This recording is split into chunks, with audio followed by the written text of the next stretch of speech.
Gracias, presidente.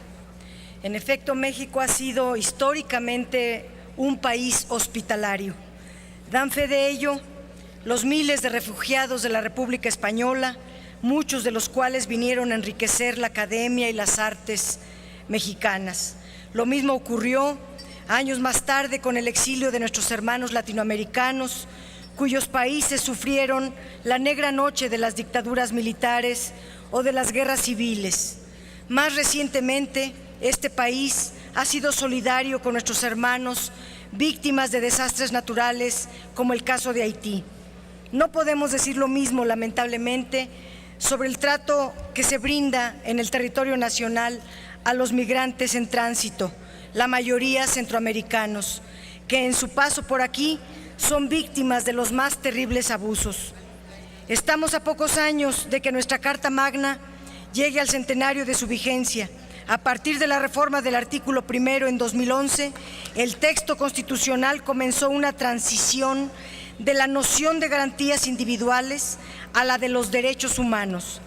Este cambio entraña el reto de diseñar el andamiaje institucional y las políticas públicas pertinentes a fin de que todas las personas tengan plenamente garantizado los derechos contenidos en la Constitución misma y en los tratados internacionales ratificados por el Estado mexicano, que son más de 1,600, de los cuales alrededor de 200 tienen como materia esencial la protección de uno o varios derechos humanos.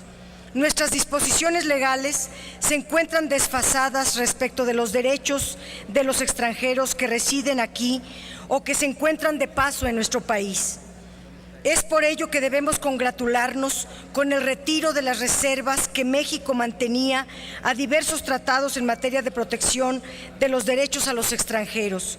Hasta antes de su reforma, el artículo 33 constitucional otorgaba amplia discrecionalidad al gobierno para determinar la situación de un ciudadano de otro país y establecía francamente la posibilidad de incurrir en abusos.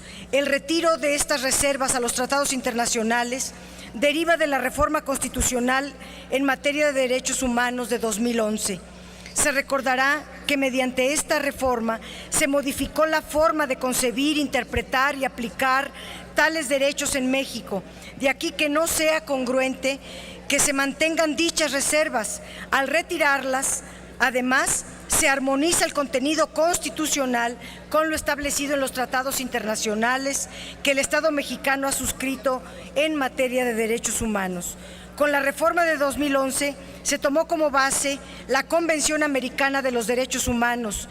El artículo 33 dejó de otorgar una facultad arbitraria al Ejecutivo Federal para otorgar garantías a todos los extranjeros que por diversas razones se encuentren en territorio nacional.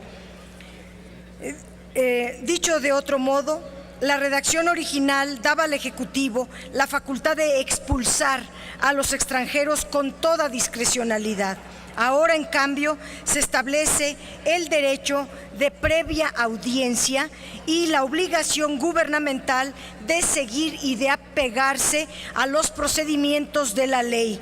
Cabe señalar que con la reforma de derechos humanos se otorgaron los derechos y garantías contenidas en la Constitución a los extranjeros, por lo cual resulta de suma importancia el retiro de las reservas multicitadas. Las reservas reiteradas, o más bien retiradas de los tratados internacionales en materia de protección de derechos a los extranjeros, ya las han mencionado mis compañeras, pero quisiera comentar que tanto los tratados y convenciones por ellas señalados, como en el artículo 33 de nuestra Constitución, establecen que el Ejecutivo puede expulsar a los extranjeros y que ahora tendrá que hacerlo bajo determinadas limitantes establecidas en la ley, salvo en los casos que la presencia de los mismos atente flagrantemente a la seguridad nacional, cosa que, por cierto, no se ha revisado. De este modo, se contribuye a generar un clima de legalidad y se acotan decisiones discrecionales del Ejecutivo Federal.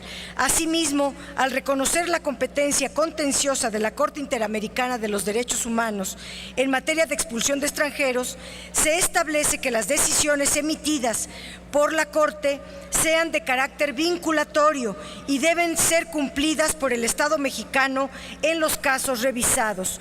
Por otro lado, el retiro de la reserva formulada a la Convención Interamericana sobre Desaparición Forzada de Personas es acorde con la sentencia emitida por la Corte Internacional de Derechos Humanos sobre el caso Radilla Pacheco. En su resolución contra los Estados Unidos mexicanos, la Comisión Interamericana de Derechos Humanos estimó que el fuero de guerra o militar no puede aplicarse a hechos que no tienen estricta conexión con la disciplina militar o bienes jurídicos propios del ámbito castrense, puesto que contraviene diversas disposiciones de la Convención Interamericana de los Derechos Humanos, así como de la Convención de desaparición forzada. El retiro de esta reserva también es congruente con la sentencia de la Suprema Corte de Justicia de la Nación sobre el caso Radilla Pacheco, en el expediente que ya conocimos, donde se estableció que las sentencias condenatorias de la Comisión Interamericana de Derechos Humanos son obligatorias para el Poder Judicial en sus términos, concretamente en los casos relacionados con violaciones a derechos humanos por parte de elementos militares. Sin embargo, para que todos estos ordenamientos no queden en buenas intenciones y puedan traducirse en preceptos jurídicos operativos y eficaces, es indispensable que se le ponga fecha lo antes posible a elaborar la ley reglamentaria que haga vigente estos acuerdos, ya que en el quinto transitorio del decreto constitucional, a diferencia de todos los decretos constitucionales que ha emitido el Ejecutivo, se señaló que en tanto no se expida la ley reglamentaria de este artículo, se seguirá aplicando el artículo vigente en el texto. Es muy importante entonces trabajar en la ley reglamentaria para que no quede retiro de reservas en letra muerta. Es cuanto. Muchas gracias.